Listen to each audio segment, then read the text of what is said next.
what we've done with Lake Victoria here, we believe we've worked on creating a win-win situation for both the company and the participants. And we hope we create that same feeling on an ongoing basis in the way we've developed this. So the presentation here is Pathway to Gold Production.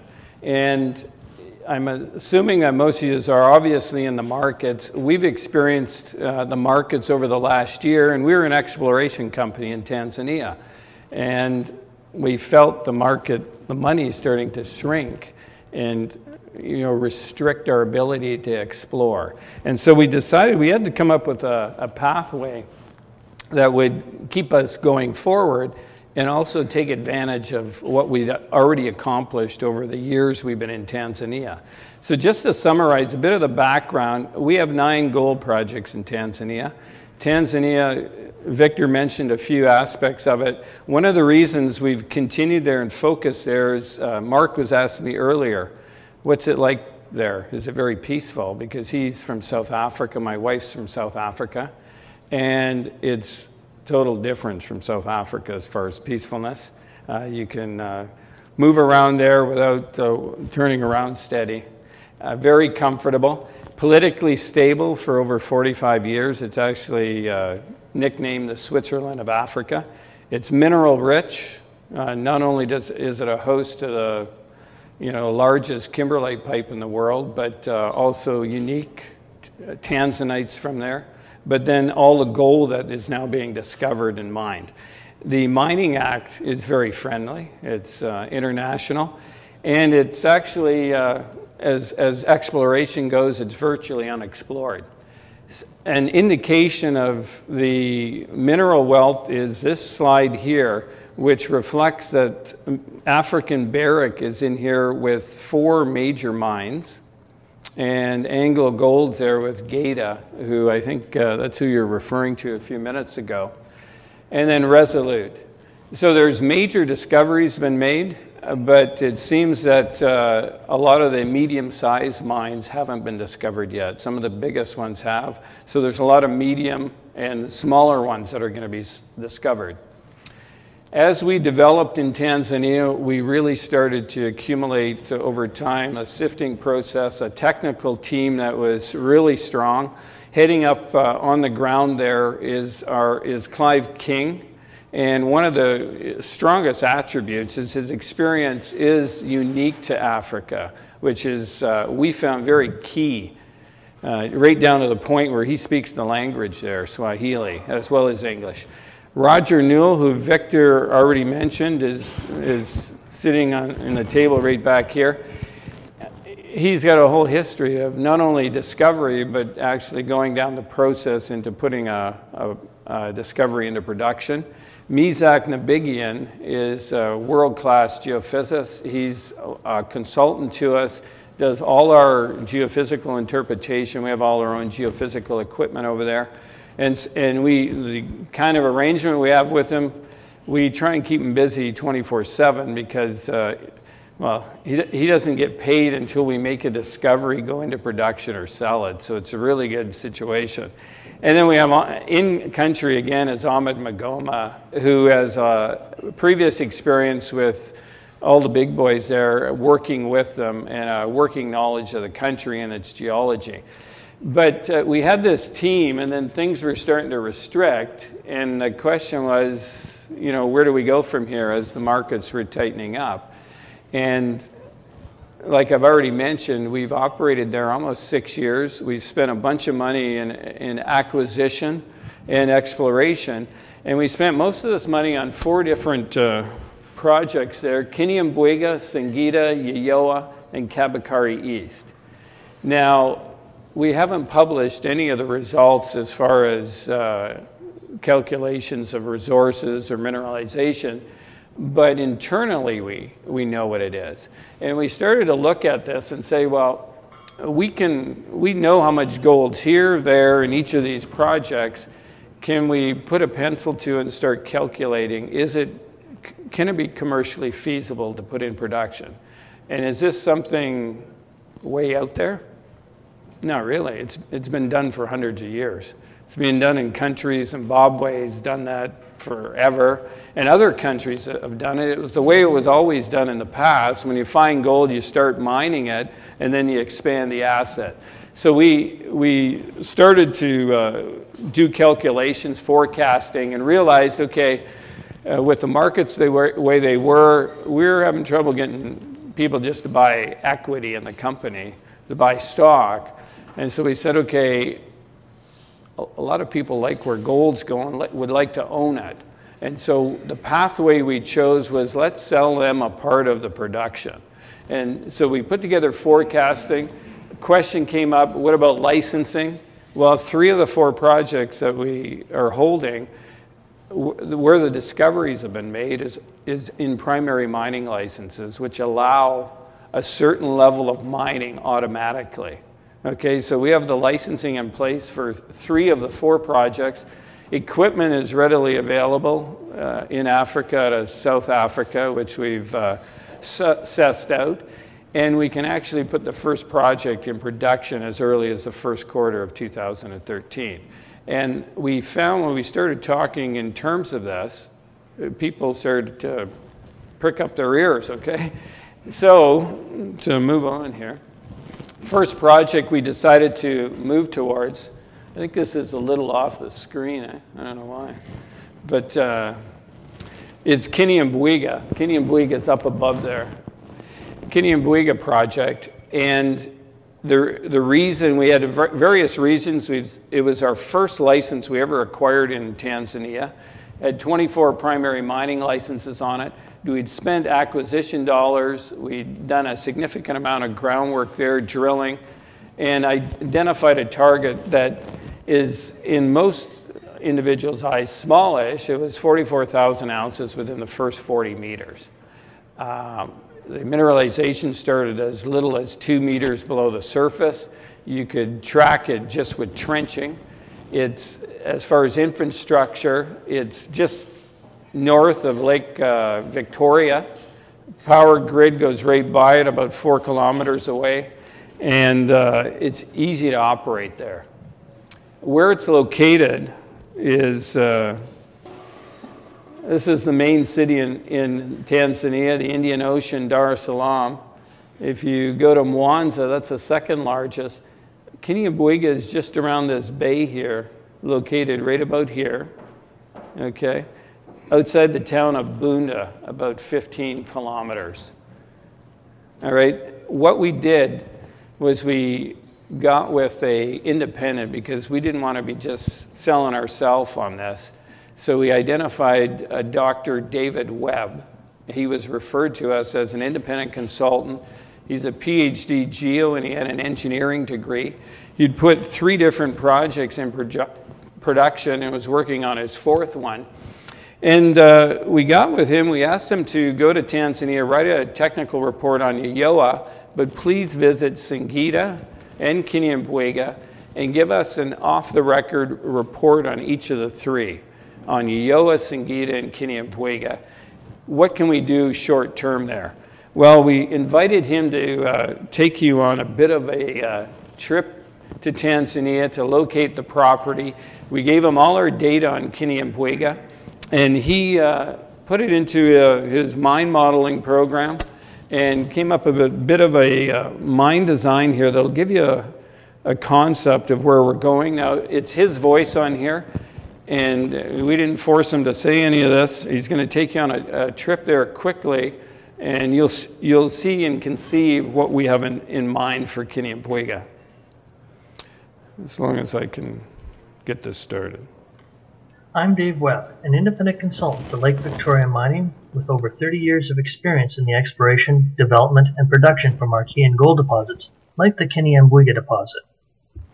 Tanzania is located in East Africa, and the country is host to Lake Victoria and Mount Kilimanjaro, home to over 46 million residents along with 6 major gold mines. Tanzania's largest city is Dar es Salaam, located on the Indian Ocean on the eastern coast. The 2nd largest city is Mwanza, with approximately 2.9 million people. It's a commercial hub and has the closest international airport to Kalenuik. Mwanza is located on the shore of Lake Victoria and SGS laboratories and a number of drilling companies, including Lane Drilling, are located here. The Kiniambwiga Gold Prospect is located approximately 170 kilometers, or roughly 105 miles from Mwanza, and is easily reached using the paved road from Mwanza to Nairobi.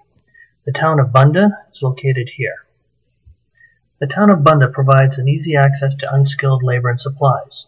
The national power grid is located less than 6 kilometers, or roughly 3.7 miles, south from the prospect, and the shore of Lake Victoria is located just 6.7 kilometers to the south.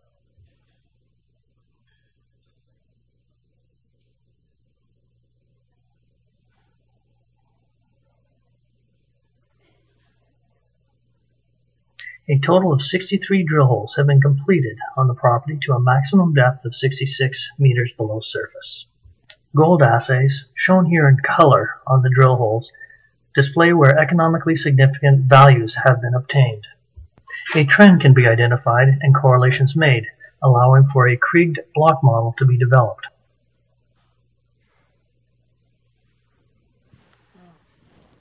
Okay, that jumped a bit there, so you missed the open pit, but, but we won't try and go back.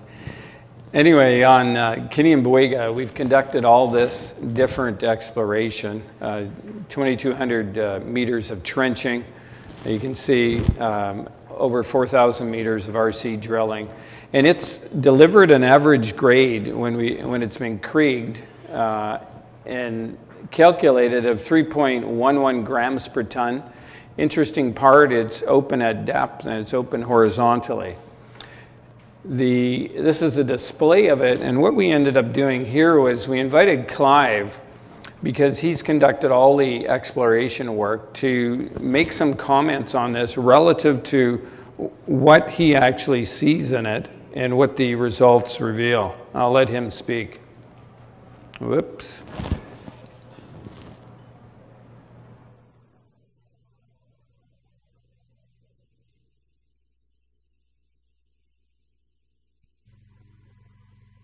The Kiniambwiga Kanunga 1 gold prospect comprises of a number of narrow, sub-vertical to steeply dipping gold reef quartz veins that have been traced by drilling for a strike length of some 400 meters.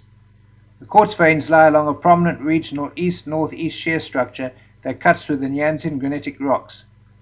The quartz veins are host to free gold, as well as being associated with pyrite that is commonly present along the vein wall contacts.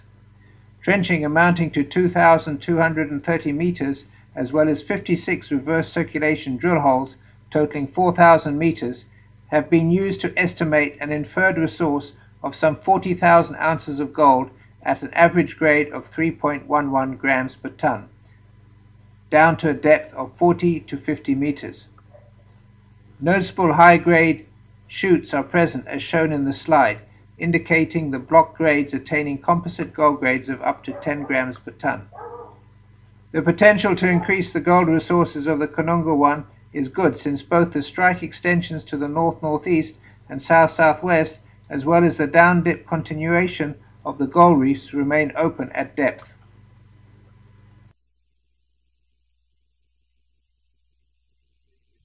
It's open horizontally and open at depth. Everything that we're actually forecasting on is only within the first 40 meters.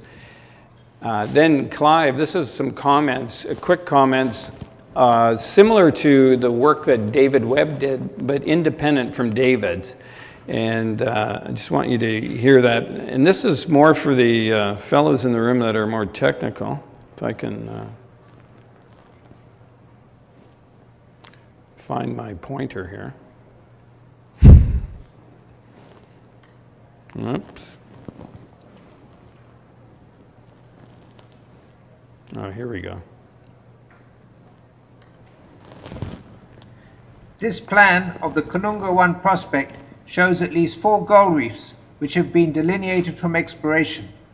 The reefs have been divided up into 40-meter wide blocks as defined by trenching and reverse circulation drilling along north-south fences. The average grade per block has been color-coded to portray the distribution of gold grade along the strike lengths of the reefs.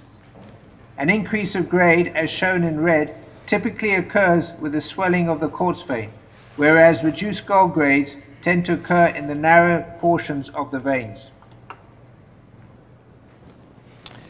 So we took that information from both Clive. We've known about it for over a year there, based on Clive's internal calculations. Recently, we had David Webb do his work, and we then worked on a forecast. And here's a summary of the assumptions of that forecast. We used 1550 gold. When we calculated it with contract mining and a processing, we came out at 532 per ounce to deliver an ounce of gold. Our cutoff grade was 1 gram per ton. The stripping ratio started at about 3.5 and went as high as 8 as it descended. The total ounces we calculated in the forecast was only 44, recovered 37,000 and a half and an 85% recovery with a projected mine life of 6 years. So that's small mines, 6,000 to 7,000 ounces a year. Included in all the assumptions is the Tanzanian royalty on production, 4%, an NSR that is to Mezak Nabigian, and then corporate and withholding tax, environmental and reclamation. So what did it deliver? Well, when you calculate it out, it ends up being about 37 million or close to 38 million gross profit. Like I said initially, we were trying to create a win-win situation because these were the individuals, the participants that were going to cause this to go into production. So we allocated 60% of the net proceeds to the royalty purchasers. The company kept 40%. When you break it down, the table there shows the ounces produced. The first year is a shorter year, so the production's down. But consistently from then on, it would be between 6,000 and 7,000 ounces over the mine life. Now, this is based on 44,200 ounces at a cutoff grade of 1. How does that change? Well, we'll talk about that in a minute. To just narrow it down to what does it represent to the royalty purchaser, when we allocate 60%, each unit, how we've divided that up is $25,000. And the return to each participant that we've forecasted over the course of that period is $106,000. So if you look at the graph below, that represents about $4.27 for every dollar invested. Now, what are the variables? Price of gold is probably the first main one. At 1550, is that where we're going to be selling gold at 1550, or will it be at 1700? At 1770, based on all the other assumptions staying constant, it's $5.21 per dollar invested.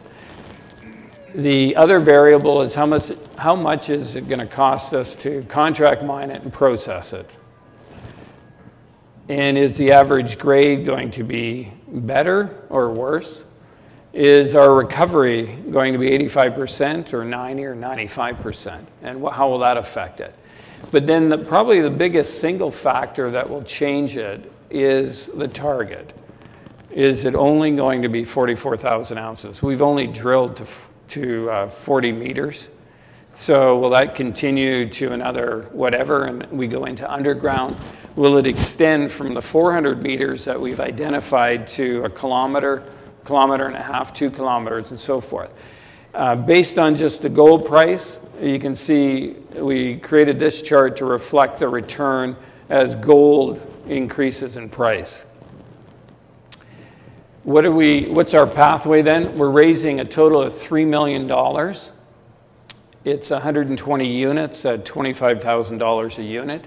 Each unit represents 0.5% of net production. And like I've already mentioned, we forecast $1 for every dollar invested, a $4.27 return. And the internal rate of return is 116% on the entire project. Use of funds is broken down here, offering $450. Lake Victoria itself, we've allocated $450 for the license and administration. The net proceeds is 2.1. We've broken down capital expenditures for all the initial processing equipment of 1.545, and then operating costs. Now, is that enough money to put this in production? This is small scale production. We have an expanded view of all of this forecasting that's available for everybody that breaks down everything that we would actually be acquiring. And we are operating in Tanzania. So in summary, units 25,000, the forecasted return, there's no cap on the return. If the target expands times 2, times 4, times 10, the participants in the company are the benefactors. There's no further dilution to our share structure in this pathway because we're not issuing any equity. We're issuing a royalty on the production. The variables I've discussed. Why can you have confidence? Well, we've done all the exploration work. We know where the gold is. We know the characteristics of it. We're very comfortable operating in Tanzania. And we have a team there that has the technical savvy to actually accomplish it. And gold prices make it a fantastic time to take advantage of a small-scale mine. Our plan, as quickly as we put this in production, we'll be doing the second, the third, and then the fourth. And that's pretty much it. We have, for those that are interested, we have the purchase agreements available. We have the forecast, and we also have it on a stick. And it's obviously certainly available to those that have an interest in pursuing it further.